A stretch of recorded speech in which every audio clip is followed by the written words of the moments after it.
Good morning, Bullet. You climbing all over me, huh? More than music. You wanna go for a ride? Come on, let's go. Nope. Nope. Go to the car, Bullet. Up. Go. See what we got from Ed Sheeran today. Yeah, so I'm here at the liquor store right now trying to pick up some last minute gifts for Jamie's aunts and uncles, or I guess not technically aunts and uncles in laws for me. And it's mad packed, man. There's a line, like there's a car line that's like on the street. There's a ton of people here. All right, let's get a couple last minute gifts for Jamie and the aunt and uncle. You know what's funny is I actually used to work in here. But let's go to this place. I try very hard to practice what I preach, and all the things that I talk about in this vlog, I try very hard to actually do them myself. So a couple days ago, maybe about a week and a half ago, I was talking about like how I really subscribe to the idea of generosity as a business model. And I think that generosity breeds other generosity. And I think that if you're generous, then people around you will be generous towards you. So I take that mentality a lot with YouTube, but also with like Patreon and just stuff like that in general. I'm like, you know, how can I hope and put myself out there hoping that people support my channel if I'm not supporting other people's channels? So what I did is I found artists that I wanted to support and found their Patreon, and I signed up for one of their Patrons. If I'm hoping that people are going to support my channel, then I should be supporting other people's channel. And it's just really funny how things work out. First I had a couple tiers. I signed up for the middle tier, which was $8. I ended up doing $10. I was like, you know, I want to be a blessing, and I believe it's going to come back in some way, shape, or form. I'm not entirely sure how, but at some point it'll come back. And the ironic, crazy part is then that person then ended up signing up for my Patreon at a $12 level. So not only did I go out and bless the person, but they came and blessed me back more. It's just funny how things work like that. Yes. So I just processed my first 2 refunds, actually. I mentioned in my Hamilton thing that I have a 100% satisfaction guaranteed. That's just because Alexander and Angelica can't be satisfied doesn't mean that you can't be satisfied. I gotta say though, it kind of hurt a little to have to give those refunds. Like it just was like, it hurt to see that those people weren't super satisfied. But in the words of Gary Vee, doing the right thing is always the right thing. I do have the faith that it will come back around. But in the moment, it's like, oh, that kind of sucks. Right, buddy. Oh, Bullet, do you love your daddy? Bullet, give me a kiss. Give me a kiss. Give me a kiss. Hey, yo, look at this. Look who just posted their first story. That's wild, my first YouTube story. That is crazy. So in full disclosure, I have been finding, now that things are growing on the channel, and honestly income's growing from the channel, I've been finding it a little harder to be completely transparent with it, because honestly I feel a bit awkward with it.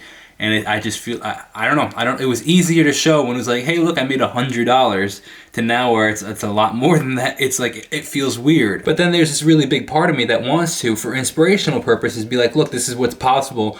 And also be like, thank you for your help. But one of the major aspects of actually why I want to continue to just push through the awkwardness is because when I first started setting out, like I said in that vlog a couple days ago, like why I journal, is because I wanted to create this pathway that I did not have, create this sort of almost guide and handbook and help other artists in a way that I didn't necessarily have the help before. So I'm gonna try really hard to be as vulnerable as possible with the business stuff, and really show you guys some tips and how I'm doing things, and hopefully in a hope that it can help you grow and help you in a way that grows your channel or your business or your creative endeavors also. So just know that none of this ever is to showboat or be like, oh, look at this or look at me, or that's ridiculous. It's actually, I just want to inspire you and also just give you ideas. No, honestly, bro, like don't feel like you have to get up. I'm heading to the gym, so don't feel like you have to get up, all right? All right, I'll see you later, bro. Peace. So if you know me, you know I'm a big fan of getting deals, man. So I just got an email from Uber saying that if you haven't ordered Uber Eats before, that, what's up, buddy? Oh, you missed me at the gym? That you get you can get a free meal up to $30. So that is what I'm doing tonight, because you can't pass up a good deal when it's free. All right, place the order. And I even got a taco in there because it came to like $28. So I was like, you know what? Let me throw in a taco, make it the full $30. So let me tell you, I want to be like Alexander Hamilton. So like, what in the world does that mean? Like, it's a weird or big statement. And honestly, he had some not so great qualities about him, but I'm not talking about that stuff. I'm talking about his really unbelievable quality to document everything. I find it amazing that, you know, 300 years later, we're able to see, 250 years later, 300 years later, we're able to see and document and understand, have all this information of how he was feeling, what he was thinking.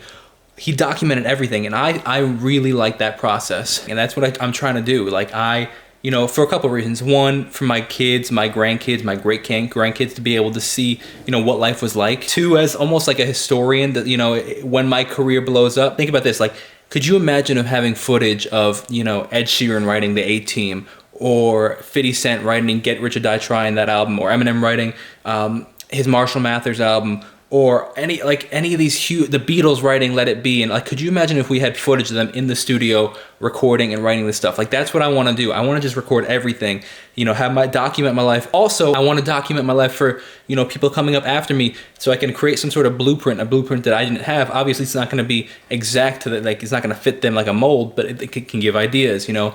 But imagine we had, like, we were able to see these people in their studios, and I just want to have it all documented, and that's something that I find really important. Also, I find really cool, like, you know, it's cool, like, even from the smallest detail to see, like, you know, with Bullet over here, I like to see him growing up. I started vlogging in, I think, early March, and we got him March 16th, so like I started vlogging a week or two after we got him. So now you can see his whole growth, you know, I think it's really cool, and it's one thing that I really, really, really take to heart, and I try really hard to do, and I think it's going to be really, really cool to look back on, you know, 10, 15, 20, 100, 200, 500, 600 years from now, if this video even works. How do you feel about people potentially watching you 600 years from now, Bullet? You think dogs will look the same?